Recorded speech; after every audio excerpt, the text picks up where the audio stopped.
ছাগ বলি কি শাস্ত্রসম্মত? যদি বলি হ্যাঁ, সাথে সাথে বিতর্কের ঝড় বয়ে যাবে। আসলে বৈদিক যুগে যে বৈদিক সংস্কৃত ব্যবহার করা হতো সেটা ছিল তাদের কথ্য ভাষা।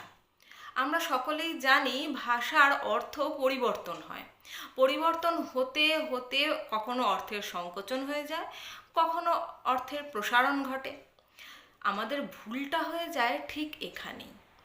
আমরা শব্দটা তো নেই বৈদিক শব্দ, তারপর তার একটা বাংলা মানে বার করে ফেলি। আসলে কি বলতে চাওয়া হয়েছে এই ছাগ বলিতে? বলি শব্দের অর্থ হচ্ছে উপহার, গিফট।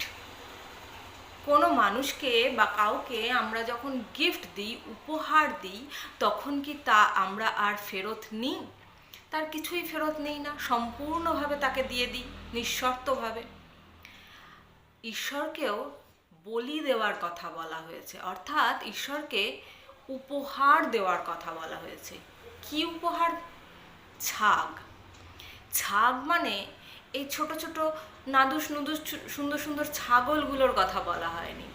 ছাগ শব্দের অর্থ হচ্ছে ষট অগ, মানে যে 6টা শত্রু আমাদের জীবনের গতিতে অগ অর্থাৎ আমাদের জীবনের গতিকে রোধ করে, আমাদের আত্মার মুক্তিকে রোধ করে, আত্মাকে এগিয়ে যেতে, আমাদের জীবনকে এগিয়ে নিয়ে যেতে বাধা প্রদান করে, সেটাই হচ্ছে অগ। এই ষট অগকে একসাথে বলা হচ্ছে ছাগ।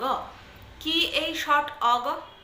হচ্ছে আমাদের ষড়রিপু, কাম, ক্রোধ, লোভ, মদ, মোহ, মাৎসর্য, এই 6টা রিপুকে একসাথে শাস্ত্রে বলা হয়েছে ছাগ। অর্থাৎ এই ছাগকে বলি দেওয়ার কথা বলা হয়েছে। অর্থাৎ আমাদের ভিতরের যে শত্রু রয়েছে, কাম, ক্রোধ, লোভ, মদ, মোহ, মাৎসর্য, এই 6টা শত্রুকে ঈশ্বরকে উপহার দিয়ে দিতে বলা হয়েছে, তাকে বলি দিয়ে দিতে বলা হয়েছে। আমরা যদি ক্রোধটা, আমাদের ভিতরের ক্রোধটা বা আমাদের লোভটা যদি ঈশ্বরকে উপহার দিয়ে দিই, তাহলে কি আমরা আবার ক্রোধ করব বা আমরা আবার লোভ করব? কারণ আর করব না তো, ওটা তো দিয়ে দিয়েছি, সম্পূর্ণভাবে উপহার দিয়ে দিয়েছি ঈশ্বরকে। সেই জন্য ঠিক এই 6টা জিনিস ঈশ্বরকে উপহার দেওয়ার কথা বলা হয়েছিল ছাগ বলি শব্দের মাধ্যমে।